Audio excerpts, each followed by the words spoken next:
ದೇವ, ಅನ್ನದ ಹಂಚ ಈ ದಿನ ಊಟ ಮಾಡೋದಕ್ಕೆ ಮನೆಯಲ್ಲಿ ಏನೂ ಇಲ್ಲ. ನನ್ನ ಮಗ ಮಾಂತೇಶ ಈ ವಾರದ ಸಂಭ್ರಮೇನೋ ತೆಗೆದುಕೊಂಡು ಬರ್ತಾನೆ. ಆದ್ರೆ ಅದು ರಮೇಶನ ಕಾಲೇಜ್ ಫೀ ಕಟ್ಟೋದಕ್ಕೆ ಸಮವಾಗಿ ಹೋಗುತ್ತೆ. ಹಾಗಾದ್ರೆ ನನ್ನ ಹೊಟ್ಟೆ ಗತಿ ಏನು? ದೇವ, ನನಗಂತೂ ದಿಕ್ಕೆ ತೋಚದಂತಾಗಿದೆ ಭಗವಂತ.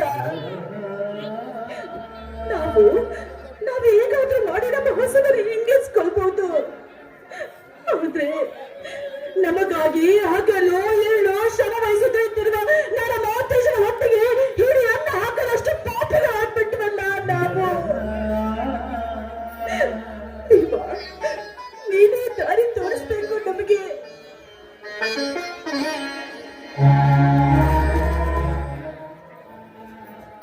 ಶಾರದಾ, ಮಾತೇಶ ಇನ್ನೂ ಬರ್ಲಿಲ್ವೇನೆ?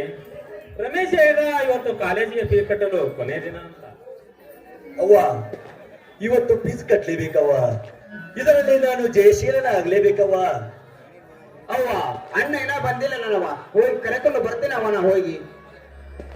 ಮಗನೇ, ನಾವು ನಿಜವಾಗ್ಲೂ ಪಾಪಗಳಪ್ಪ. ವಯಸ್ಸಿಗೆ ಬಂದಿರುವ ನಿಮ್ಮ ಹೊಟ್ಟೆ ತುಂಬಾ ಉಳಿಸುವ ಭಾಗ್ಯವನ್ನ ನಾವು ಪಡೆದುಕೊಂಡು ಬರ್ಲಿಲ್ಲ ಕಣ್ಣ. ನಾವು ಪಡೆದುಕೊಂಡು ಬರ್ಲಿಲ್ಲ. ಅಮ್ಮ, ನೀನು ಚಿಂತಿಸದಾರಮ್ಮ. ಮಹಾತ್ಮ ಎನಿಸಿಕೊಂಡಿರುವ ಗಾಂಧೀಜಿ ದೇಶಕ್ಕಾಗಿ 21 ದಿನ ಉಪವಾಸ ಇದ್ದಾನಮ್ಮ. ಕೇವಲ ನಮ್ಮ ಅಣ್ಣ ರಮೇಶನ ಓದುವಿಕೆಗಾಗಿ ಕೇವಲ 1 ದಿನ ಉಪವಾಸ ಇರಲಿಕ್ಕೆ ನಾವು ನಿಜವಾಗಲೂ ಹೆಮ್ಮೆ ಪಡುತ್ತೇವೆ ಅಮ್ಮ, ಹೆಮ್ಮೆ ಪಡುತ್ತೇವೆ. ಶಬಾಷ್ ತಮ್ಮ, ಶಬಾಷ್. ಮೆಚ್ಚಿದಪ್ಪ, ನಿನ್ ಗುಣಕ್ಕೆ ಮೆಚ್ಚಿದ್ಯಾ? ಅಣ್ಣ, ಇದೇನಣ್ಣ ನಿನ್ನ ತಲೆಯಲ್ಲಿ ರಕ್ತ, ಕೈಯಲ್ಲಿ ರಕ್ತ. ಏನಾಯ್ತಲ್ಲ ನಿನಗೆ? ಯಾರೇನು ಮಾಡಿದ್ರು ಅಣ್ಣ ನನಗೆ? ತಮ್ಮ, ನನಗೆ ಯಾರೇನು ಮಾಡ್ತಾರೋ ಚಪ್ಪ. ಗೌಡ್ರ ಮನ್ಯಾಗ ಇವತ್ತ ಕಟ್ಟಿಗೆ ಹೊಡ್ಯಾಕತ್ತಿದ್ಯಾ. ಅದು ಶೆಕ್ ಏನಾರ ಬಡ್ದು ನಗತ ಬಂದಿರ್ಬೇಕು. ಅಷ್ಟಕ್ಕ ಗಾಬ್ರಕಾರ ನೋವು ಚಪ್ಪ. ಯಾಕೋ ಮಾತೇಶ ಬರೋದು ಇಷ್ಟೇ ತಡವಾಯ್ತು? ಯಪ್ಪ, ಇವತ್ತ ಗೌಡ್ರ ಮನ್ಯಾಗ ತಗದ್ ಭಾಳ ಇತ್ತು. ಅದಕ್ಕ ಸ್ವಲ್ಪ ಬರೋದ್ ಹೊಟ್ಟಾತಪ್ಪ. ಯವ್ವ ಬೇ, ಗೌಡ್ರು ನಿಮ್ ಸಂಬಂಧ ಬುದ್ಧಿ ಕೊಟ್ಟಾರ. ಊಟ ಮಾಡ್ತೋರಿ. ಮಗನೇ, ನೀನು ಊಟ ಮಾಡ್ತಿಲ್ಲೋ ಯಪ್ಪ? ಯವ್ವ, ನಾನು ಗೌಡ್ರ ಮನ್ಯಾಗ ಹೊರ ತುಂಬ ಊಟ ಮಾಡ್ಬಿಟ್ಟಿದ್ದೆ. ಅಣ್ಣ, ಈ ನಿನ್ನ ತಮ್ಮನ ಮೇಲೆ ಆಣೆ ಇಟ್ಟು ನೀನು ಊಟ ಮಾಡಿರುವೆ ಎಂದು. ಏಕಣ್ಣ ಮೌನವಾಗಿ ಬಿಟ್ಟೆ? ತಪ್ಪ ಹಾಕಲ್ಲೋ ಯಪ್ಪ. ನನಗ ಉಪವಾಸ ಬಿದ್ದು ಋಣ ಐತಿ. ಆದ್ರ ಮುದ್ದಾದ ಮುದುಕರು ಊಟ ಹೊರತುಂಬ ಮಾಡ್ಲಿ ಅಂತ ನಿನ್ನ ಮುಂದ ಸುಳ್ಳು ಹೇಳಿದ್ಯಾ. ದಯವಿಟ್ಟು ನನಗೆ ಕ್ಷಮಿಸ್ಬಿಡಪ್ಪ, ಕ್ಷಮಿಸ್ಬಿಡೋತಮ್ಮ. ಅಣ್ಣ, ಇಷ್ಟೇನಾ ನೀ ನಮ್ಮನ್ನು ಅರ್ಥ ಮಾಡಿಕೊಂಡಿರುವುದು? ನಮಗಾಗಿ ದುಡಿಯೋವನೇ ನೀನು ಅಂದ ಮೇಲೆ ಈ ಅಣ್ಣ ಉಂಡು ನಿನ್ನನ್ನು ಉಪವಾಸದಷ್ಟು ನೀತರಂತ ತಿಳಿದಿರುವೇನನ್ನ ಈ ನಿನ್ನ ತಮ್ಮನು. ತಪ್ಪ ಹಂಗಲ್ಲೋ ಗಿರೀಶ. ಮನುಷ್ಯನ ಹುಟ್ಟಿದ ಮ್ಯಾಲ ಒಬ್ಬೊಬ್ರು ಒಂದೊಂದು ರೀತಿ ತ್ಯಾಗ ಮಾಡ್ತಾರಂತ. ಹಂಗ ನಮ್ಮ ದೇಶವನ್ನ ಬ್ರಿಟಿಷರಿಂದ ಸ್ವತಂತ್ರಗೊಳಿಸೋದಕ್ಕಾಗಿ ತಮ್ಮ ಜೀವನನ ತ್ಯಾಗ ಮಾಡಿದ್ರು ಅದೆಷ್ಟೋ ವೀರರು. ಹಂಗ ನಮ್ಮ ಕನ್ನಡ ನಾಡಿಗಾಗಿ ಅದೆಷ್ಟೋ ವೀರ ವನಿತೆಯರು ತಮ್ಮ ಜೀವನನ ಅರ್ಪಣೆ ಮಾಡಿದ್ರಪ್ಪ. ಮತ್ತು ತನ್ನ ಕುಲ ಬಾಂಧವರ ಏಳಿಗೆಗಾಗಿ ತನ್ನ ಸರ್ವಸ್ವವನ್ನೇ ತ್ಯಾಗ ಮಾಡಿದರು ಡಾಕ್ಟರ್ BR ಅಂಬೇಡ್ಕರ್. ವೃದ್ಧರಿಗೆ ಮಗನಾಗಿ, ಅನಾಥ ಮಕ್ಕಳಿಗೆ ತಂದೆಯಾಗಿ, ಕಲಾವಿದರಿಗೆ ಕಲಾ ಶಿಖರವಾಗಿ ಮಿಂಚಿ ಮರೆಯಾಗಿ ಹೋದನಪ್ಪ ಡಾಕ್ಟರ್ ಪುನೀತ್ ರಾಜ್ಕುಮಾರ.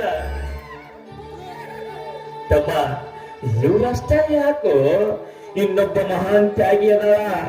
9 ತಿಂಗಳ ನಮ್ಮನ್ನು ಹೊಟ್ಟೆಯಾಗಿಟ್ಟುಕೊಂಡು ನೋವು ನಲಿವುಗಳನ್ನು ಅನುಭವಿಸಿ ಭೂಮಿಗೆ ತರ್ತಾಳ ತಾಯಿ. ಆ ತಾಯಿ ತ್ಯಾಗದ ಮುಂದ ನಂದು ಒಂದು ಹೊತ್ತಿನ ಊಟ ಯಾವ ಮಹಾತ್ಯಾಗ ಓತಮ್ಮ, ಯಾವ ಮಹಾತ್ಯಾಗ? ಅಣ್ಣ, ನೀನು ಊಟ ಮಾಡದಿದ್ದರೆ ನಾವು ಊಟವನ್ನೇ ಮಾಡುವುದಿಲ್ಲವಣ್ಣ.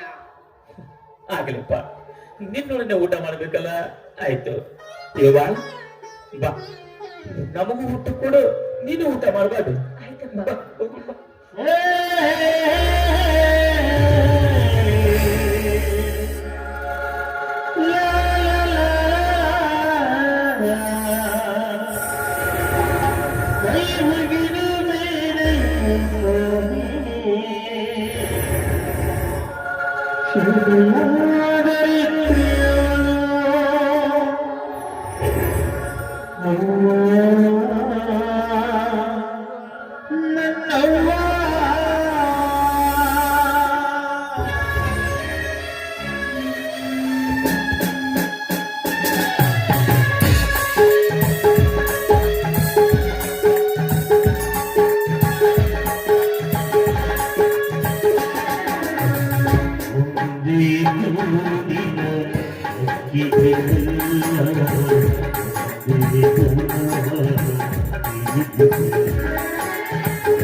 ರಮೇಶ, ತೆಗೆದಪ್ಪ ಏನ ನೋಡು, ಅರ್ಜಿ ಸರಿಯಾಗಿ ತುಂಬು, ಅದಕ್ಕ ಎಷ್ಟು ರೊಕ್ಕ ಹೋಗುತ್ತಾ ಅಷ್ಟು ಕಟ್ಟು.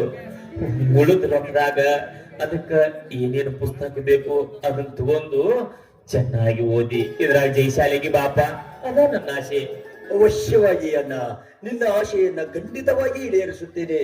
ನನಗೆ ಜಯ ಸಿಗಲಿ ಎಂದು ಆಶೀರ್ವದಿಸಲ್ಲ. ತಮ್ಮ, ಇದೇನು ಮಾಡಕತ್ತಿಯಪ್ಪ? ಹೋಗು. ಜಗತ್ತಿನಲ್ಲಿ ಮಹತ್ವದ ದೇವರು ಅಂದ್ರ ಅದು ಜನ್ಮ ಕೊಟ್ಟ ತಂದೆ ತಾಯಿ. ಹೋಗು, ಅವ್ರ ಆಶೀರ್ವಾದ ಪಡ್ಕೊ ಹೋಗು. ಅಪ್ಪ ಅಮ್ಮ, ನನಗೆ ಆಶೀರ್ವದಿಸ್ರಮ್ಮ.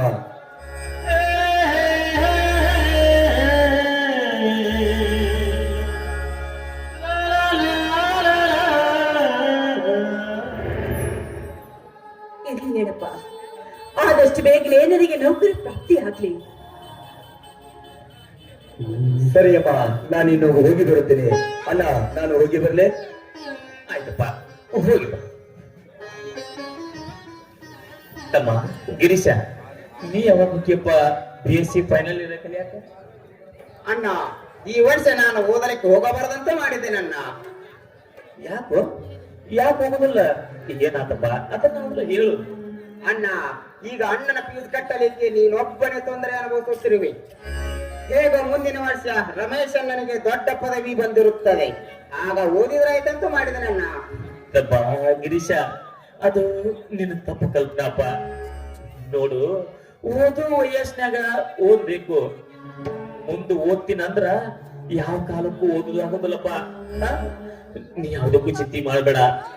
ನನ್ನ ಜೀವ ಹೊಟ್ಟೆ ಇಟ್ಟಾದ್ರೂ ನಿಮ್ಮನಿಬ್ಬರಿಗೂ ಸಾರಿ ಕಲಿಸ್ತೀನಿ, ಆಯ್ತಲ್ಲ? ಆಯ್ತಣ್ಣ, ನೀನ್ ಎಷ್ಟರಂತೆ ಆಗಲಿ, ನಾನೇನು ಒಳಗೆ ಹೋಗಿ ಬರುತ್ತೇನೆ. ಗೊತ್ತಾಯ್ತು, ಇನ್ನು ಮಲ್ಕೋ ಹೋಗಪ್ಪ ನೀನು.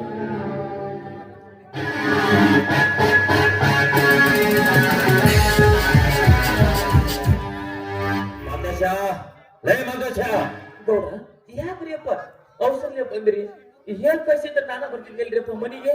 ಲೇ, ನೀನು ತಿಳಿದವನು ಓದಿದವನು ಎಂದು ನಾನು ನಂಬಿದ್ದೆ. ಆದ್ರ ನೀನ್ ಈ ರೀತಿ ಕೆಲಸ ಮಾಡ್ತೀಯ ಎಂದು ನಾನು ಎಂದು ಭಾವಿಸಲಿಲ್ಲ.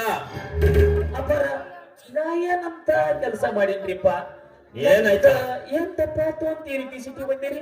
ಏನಾಯ್ತಾ? ನಿನ್ನಿಂದ ನಾವು ಈ ಊರಲ್ಲಿ ಮಾನ ಮರ್ಯಾದೆ ಬಿಡಿಗಾಸಿ ಗೊತ್ತಿಲ್ಲದಂತಾಯ್ತು ನೀ ಮಾಡಿದ ಕೆಲಸದಿಂದ. ಯಾಕ್ರಿ ಗೌಡ್ರ ಅಂತ ತಪ್ಪು ನನ್ನ ಮಗ ಏನ್ ಮಾಡ್ಯಾನ?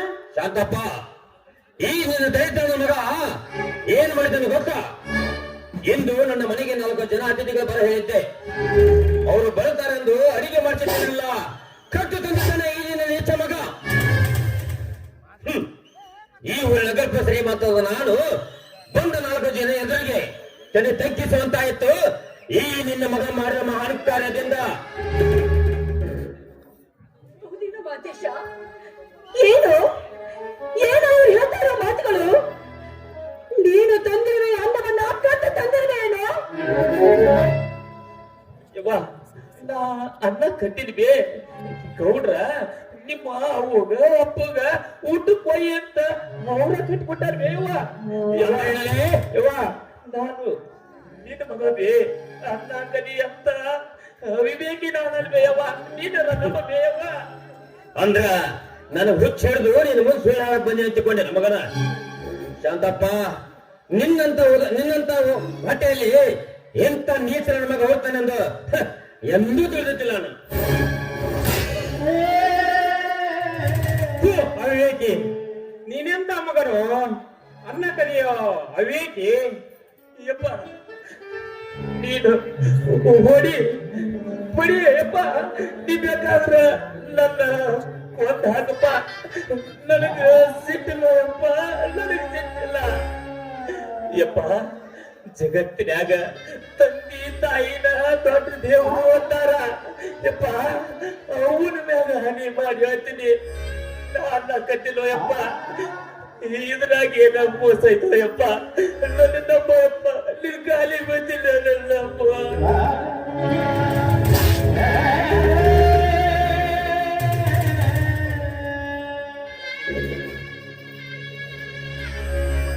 ಅನ್ನ ಕಲಿತೇನೋ? ಅಪ್ಪ ನಿಲ್ಲಿಸು ಹೊರೆಯೋದನ್ನು. ಏನು ಹೇಳಿದ್ರಂತ ಸ್ವಂತ ಮಗನನ್ನೇ ಹೊರೆಯುತ್ತಿರಲ್ಲಪ್ಪ. ಇದೆಲ್ಲ ಈ ಕಟುಕಗೌಡ ಕಟ್ಟುವ ಕಟ್ಟು ಕತೆ. ಅಪ್ಪ ನಿನ್ನೆದುರಿಗೆ ಏಕೆ ಇಡೀ ಸಮಾಜಕ್ಕೆ ಸಾರಿ ಹೇಳುತ್ತೇನೆ, ಈ ನನ್ನ ಅನ್ನ ಕದಿಯಷ್ಟು ಕೀಳು ಮಟ್ಟವನಲ್ಲ ಅಂದು. ಅಪ್ಪ, ಈ ನನ್ನ ಅಣ್ಣನ ಸ್ಥಾನ ದೇವರ ಜಾಗ, ಈ ಲೋಪರ್ ಗೌಡನ ಜಾಗ, ನನ್ನ ಅನ್ನ ಬಿಡುವ ಚಪ್ಪಲಿಯ ಜಾಗ. ಗಿರೀಶ ಹಂಗೆಲ್ಲ ಮಾತಾಡ್ಬಿಡು ಯಪ್ಪ, ಅವರು ಶ್ರೀಮಂತರು ಯಪ್ಪ, ಶ್ರೀಮಂತರು. ಅಣ್ಣ, ಅವರ ಶ್ರೀಮಂತಿಕೆ ನಿನ್ನ ಮೈ ಒಳಗಿರುವ ಒಂದು ಕೋದಲ ಸಮ. ಶ್ರೀಮಂತರಂತೆ ಶ್ರೀಮಂತರು ಅಲ್ಲಿಗೆ ಬಂದ ಅತಿಥಿಗಳಿಗೆ ಹಳಸಿದ ಅನ್ನ ನೀಡುತ್ತೀರ ನೀವು. ನಮ್ಮ ಅನ್ನ ತಂದಿರುವ ಅನ್ನ ಹಳಸಿತು ಅಂತ ನಾವಿಗೆ ಹಸಿದ ಹಾಗೆ ನಮ್ಮ ಅಣ್ಣನಿಗೆ ನೀಡಿದ ನೀತರು ನೀವು. ಇದು ಬೇಷ ಮತ್ತೆ ನಮ್ಮ ಅಣ್ಣನ ಮೇಲೆ ಅಪರಾಧ ಹೊರೆವರ್ಸಲು ಬಂದಿರೋ ನನಗೆ. ಗಿರೀಶ ನಿನ್ನ ಕೈ ಬಿಡ್ತಿರುವ ಯಪ್ಪ, ಅವ್ರಿಗೆ ಹಂಗ ಬರ ನೀ ಸುಟ್ಟಿರುವ ಯಪ್ಪ, ನೀ ಸುಟ್ಟಿರ. ಗೌಡ್ರ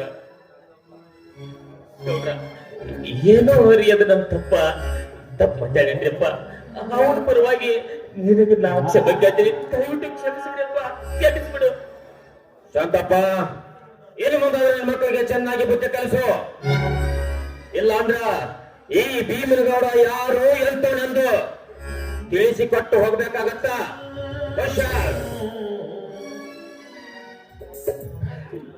ಮಾತೇಶ, ಏನು ಏನೋ ಇದೆಲ್ಲ?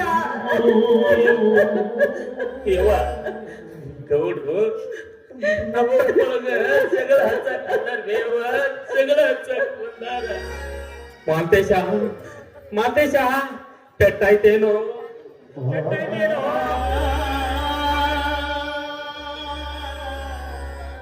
ಆವೇಶದಲ್ಲಿ ನೀನು ಹೊಡೆದು ಬಿಟ್ಟೆಲ್ಲೋ, ಇದಕ್ಕಿಂದ ನೀನು ಹೊಡೆದು ಬಿಟ್ಟೆಲ್ಲೋ.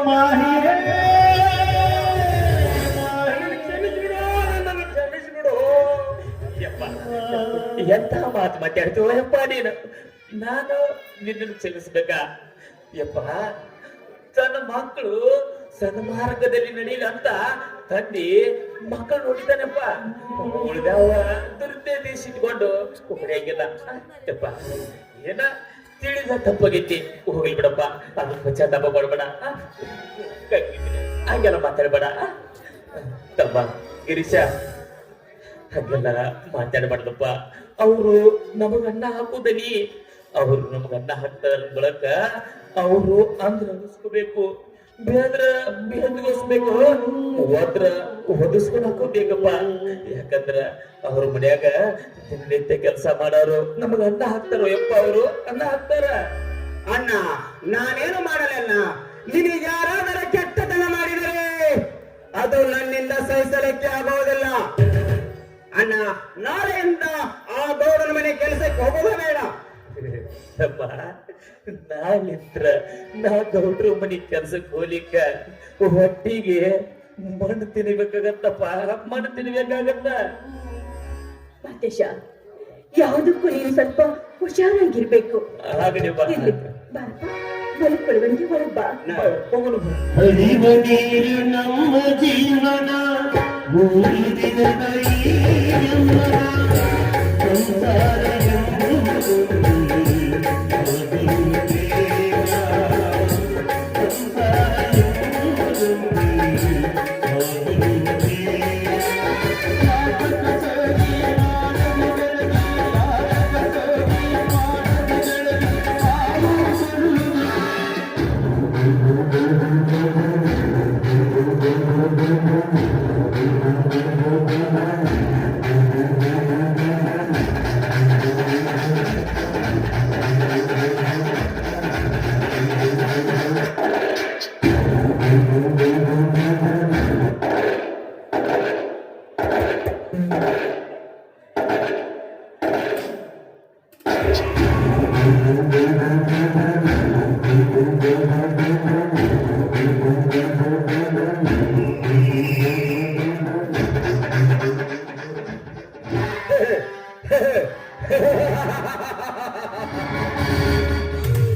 ಸರ್ವ ಸಂಪತ್ತಿನ ಅಧಿಪತಿ ನಾನೀಗ.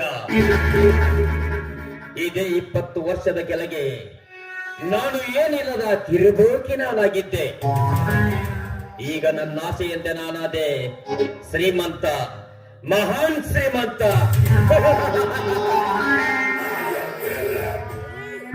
ನನ್ನ ಮನೆಯಲ್ಲಿ ಜೀತದಾಗಿ ದುಡಿತಿರುವ ಮಾತೇಶ ತನ್ನ ತಮ್ಮಂದರನ್ನು ಅತಿ ಬುದ್ಧಿವಂತಿಕೆಯಿಂದ ಓದಿಸಿ ಮುಂದೆ ತಂದು ನನಗಿಂತಲೂ ಶ್ರೀಮಂತನಾಗಬೇಕೆಂದು ತಿರುಗನ ಕೆಲಸ ತಾಂಗದನೆಯ ಬಡವ. ಅವರನ್ನು ಮುಂದುವರಿಲಿಕ್ಕೆ ನಾವು ಬಿಡಬಾರದು. ಒಂದು ವೇಳೆ ಬಿಟ್ಟಿದ್ದೆ ಆದರೆ ನಮ್ಮಂತ ಶ್ರೀಮಂತರನ್ನು ಸದೆ ಬಡಿಯುತ್ತಾರೆ. ಎಂತ ಮೂರ್ಖರ!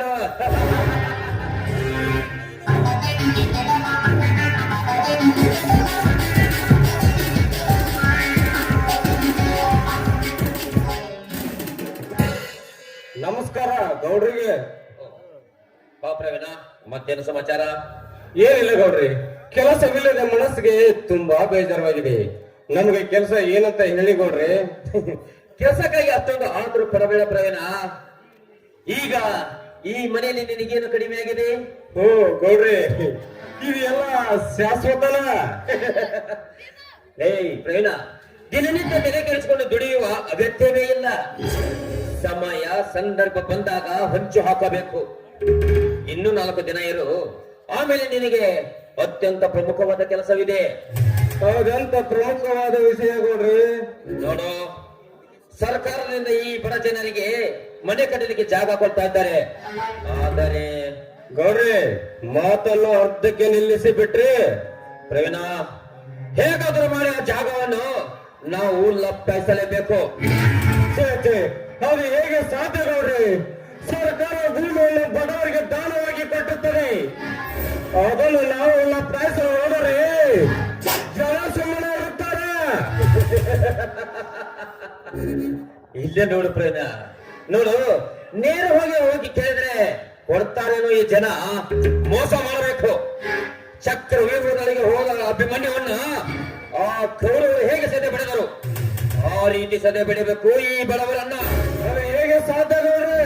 ಅದು ಹೇಗೆ ಸಾಧ್ಯ ಅಂದ್ರೆ, ಸರ್ಕಾರದಿಂದ ಬಂದ ಆ ಜಾಗವನ್ನು ನಿಮ್ಮೂರಿನ ಭೀಮನಗೌಡಿಗೆ ಫ್ಯಾಕ್ಟರಿಗಳಿಗೆ ಸೂಕ್ತವಾದ ಜಾಗ ಅವರಿಗೆ ಬಿಟ್ಟು ಕೊಡಿ. ಬೇರೆ ಕಡೆ ಮನೆ ಕಟ್ಟಿಸಿಕೊಡ್ತಾರೆ ಗೌಡ್ರು ಅಂತ ಸರ್ಕಾರ ಅಧಿಕಾರಿಯಂತೆ ನಟಿಸಬೇಕು ನೀನು. ಎಲ್ಲ ಹಲಕಟ್ಟ ಗೌಡ, ನೀವು ಎಂತ ಮನೆ ಮೂರ್ಖ! ಪಾಪ ಬಡವರಿಗೆ ನೀಡಿದ ಜಾಗವನ್ನು ನಿನ್ನ ಕೈವಶ ಮಾಡಿಕೊಡಬೇಕಾ? ಅದು ನನ್ನ ಸಹಾಯದಿಂದಲೇ ಸಾಧ್ಯವಿಲ್ಲ ಗೌಡ, ಸಾಧ್ಯವಿಲ್ಲ. ಗೌಡ್ರಿ, ಈ ಕ್ಷೇತ್ರದ MLA MP ಮತ್ತು ಮಂತ್ರಿಗಳು ಸುಮ್ಮನೆ ಇರುತ್ತಾರ? ಇಲ್ಲೇ ನೋಡಿ ನೀ ಹಾದಿ ತಪ್ಪೋದು. ಪ್ರವೀಣ, ಇಂದಿನ ರಾಜಕೀಯ ಹೇಗಿದೆ ಗೊತ್ತಾ? ನಮ್ಮಂತ ಶ್ರೀಮಂತರು ಆಡಿಸುವ ಕೈಗೊಂಬೆಗಳಿದ್ದಂತೆ ಇವರು. ಅವರ ಅಧಿಕಾರ ಎಂದು ಬೆಳೆದುಕೊಳ್ತಾರೋ ಯಾರಿಗ್ ಗೊತ್ತು? ಗೌಡ್ರಿ, ಬಡವರಿಗೆ ಬಂದ ಪಾಲನ್ನು ಕಸಿದುಕೊಂಡು ಹೋದರೆ ತುಂಬಾ ತಪ್ಪು ಅನಿಸುತ್ತದೆ. ಪ್ರವೀಣ, ನಾವು ನ್ಯಾಯ ನೀತಿಯಿಂದ ನಡೆದುಕೊಂಡರೆ ನಾವು ಎಂದಿದ್ದರೂ ಭಿಕ್ಷಾಧಿಪತಿಗಳಾಗಬೇಕಾದರೆ. ಓ ಗೌಡ್ರಿ, ನೀವು ಈ ರೀತಿ ಮಾಡಿ ಇಷ್ಟೊಂದು ಶ್ರೀಮಂತರಾದರೆ ನೂರಕ್ಕೆ ನೂರಷ್ಟು ಸತ್ಯ. ನೋಡು ಪ್ರವೀಣ, ಇದೇ 20 ವರ್ಷದ ಕೆಳಗೆ ನಾನು ಏನಿಲ್ಲದ ತಿರುಬೋಕಿ, ಈಗ ಲಕ್ಷಾಧೀಶ. ಸ್ವಲ್ಪ ನಿಂದ್ರು, ನಾನು ಮಾಡಿದ ಕುತಂತ್ರ ತೋರಿಸ್ತೇನೆ ನಿನಗೆ.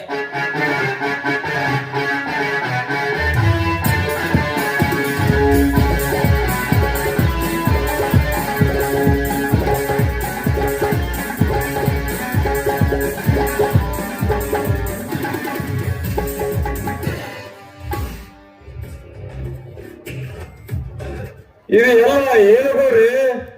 ನೋಡು ಪ್ರವೀಣ, 20 ವರ್ಷದ ಕೆಳಗೆ ಯಾರ ಹೆಸರಿಗಿದೆ ಅನುಭವಿಸುತ್ತಿರುವನು ನಾನು. ಹೇಗಿದೆ ನನ್ನ ಕುತಂತ್ರ? ಓಹೋ ಗೌಡ್ರೆ, ಯಾರೋ ಬಂದಂಗಾಯ್ತು. ಯಾರವರು? ಛೇ ಗೌಡ್ರಿ, ಒಳಗಡೆ ಬೆಕ್ಕು ಸಪ್ಪಳ ಮಾಡಿಸುವಂತ ಕಾಣಿಸ್ತದೆ. ಓ ಗೌಡ್ರಿ, ಈ ಆಸ್ತಿ ಎಲ್ಲ ಯಾರ್ದು ಗೌಡ್ರಿ? ಇದೊಂದು ದೊಡ್ಡ ಶ್ರೀಮಂತನದು. ಅದರಲ್ಲಿ ಇದೆಲ್ಲ ನಿನಗೆ ಏಕೆ ಬೇಕು? ಛೇ ಹಾಗೇನಿಲ್ಲ ಗೌಡ್ರೆ, ಸುಮ್ಮನೆ ಕೇಳಿದೆ. ಈ ಆಸ್ತಿ ಎಲ್ಲ ಯಾರ್ದು ಗೌಡ್ರಿ?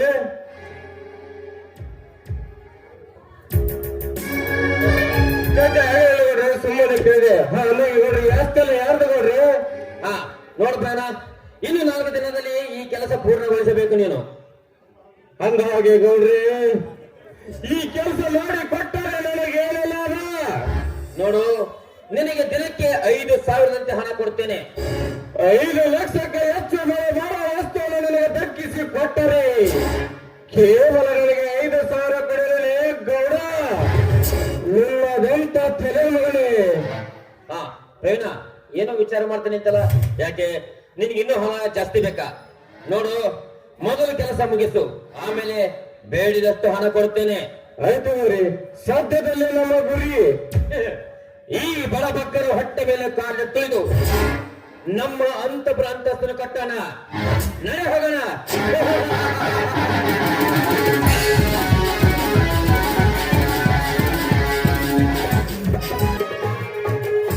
ಗಂಜಾಳ ನನ್ನೂರ ನಮ್ಮಲ್ಲೆಲ್ಲ ಹುಡುಗಾರ.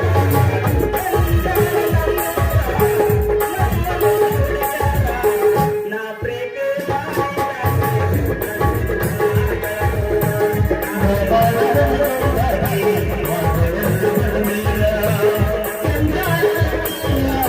Thank you.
ಚೆನ್ನಿ ಏನು ಬಾಳ ಜೋರ್ ಇದ್ದಂಗ ಇದೆಯಲ್ಲ ನಿಂದು ಆ ಮಗ ಬಂದ ಧರ್ಮಂದ ಇದೇನು ಇಲ್ಲಿ ತನಕಂತ ಆ ಧರ್ಮದ ವಿಷಯ ಬರ್ದ ಇನ್ನೇನ್ ಮಾಡ್ತಾನ ಸ್ವಲ್ಪ ಬಯಲ್ದಾಗ ಧರ್ಮನ ಬಗ್ಗೆ ಬೆಚ್ಚ ಮಾಡೋ ಅವನ ಸಂಗಡ ಅಂತೀನಿ ಏನ್ ಮಾಡೀನಿ ಡ್ಯಾನ್ಸ್ ನೀ ಇಬ್ರು ಕೂಡಿ ಕುಂದಾಡ್ದು ನನಗ್ ಗೊತ್ತಿಲ್ಲ ಅಂತ ಮಾಡಿ ಏನ ಸತ್ಯ ನಿನ್ ಸಾಮಾನ್ ಮೇಲೆ ಹಾನಿ ಮಾಡಿ ಹೇಳ್ತೀನಿ ನಾ ಏನೋ ಮಾಡಿಲ್ಲ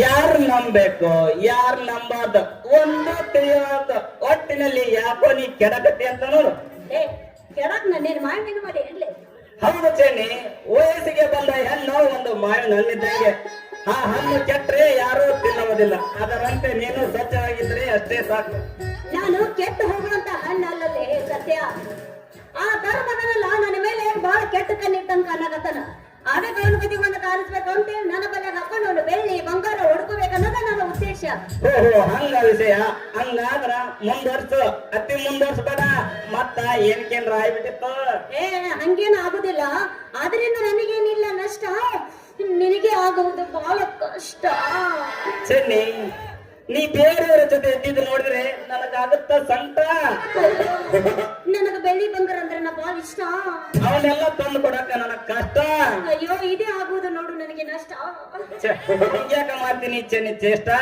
ಅದಕ್ಕೆ ಮಾಡಿರುವೆ ನಾನು ಈಗ ಹೊಸ ಸೃಷ್ಟಿನ ಅದನ್ನ ನಾ ಹೇಳಿದೀನಿ ನೀ ಸೃಷ್ಟಿಸಿರುವ ಸೃಷ್ಟಿಯ ಆಗಬಾರಂತ ಸೃಷ್ಟಿಯ ಅದಕ್ಕಂತೆಲ್ಲ ಸಿಕ್ಕನಲ್ಲಿ ಆ ಧರ್ಮ ಶ್ರೀಮಂತನ ನನ್ನ ಅದೃಷ್ಟ ಅವರಿಂದ ಲಂಬಾಯ್ಸ ಚಿನ್ನ ಬೆಳ್ಳಿ ಬೇಕಾದಷ್ಟು ನೀನು ಒಪ್ಕೊಂಡಿಲ್ಲ ಹಾ ಸರಿ ಸರಿ ಎಲ್ಲೋ ಬೇರೆ ತಗೊಂಡಿದ್ದೆ ಮತ್ತ ಎಂದಿದ್ರು ನೀನೇ ನನ್ನ ಗಂಡ ಬಾಳಿ ದಿಂಡ ಎಲ್ಲಾದ್ರೂ ನೀ ನನ್ನ ಹೆಂಡತಿ ಮತ್ತ ಮುಂದೆ ಹಂಗ ಈಗ ಪ್ರಾರಂಭ ಮಾಡ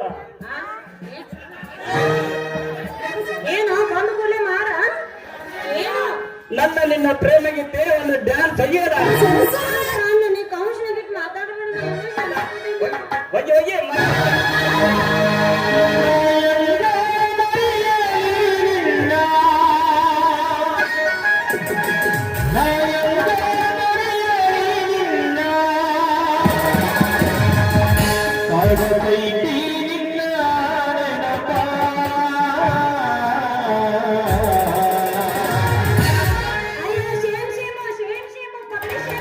ಮರದಿ ನಂದರ ಮರಿಯಲಿ ಅಂಗ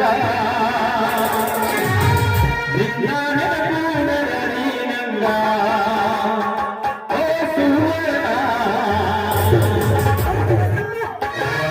ಮರದಿ ನಂದರ ಮರಿಯಲಿ ಅಂಗ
ಎಬ್ರು ಕೊನೆ ಹೋಗೋಣ ತೆಗಿ.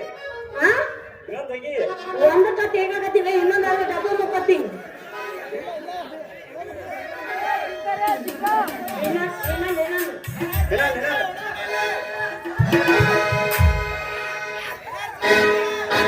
Jars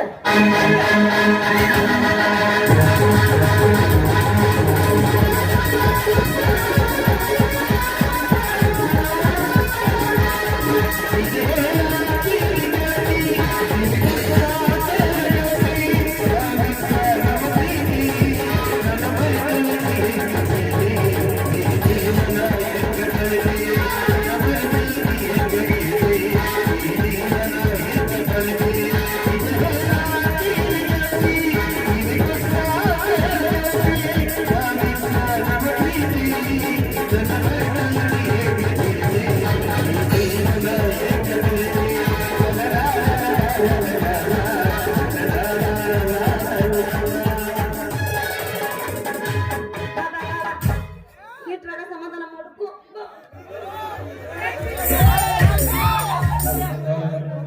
hello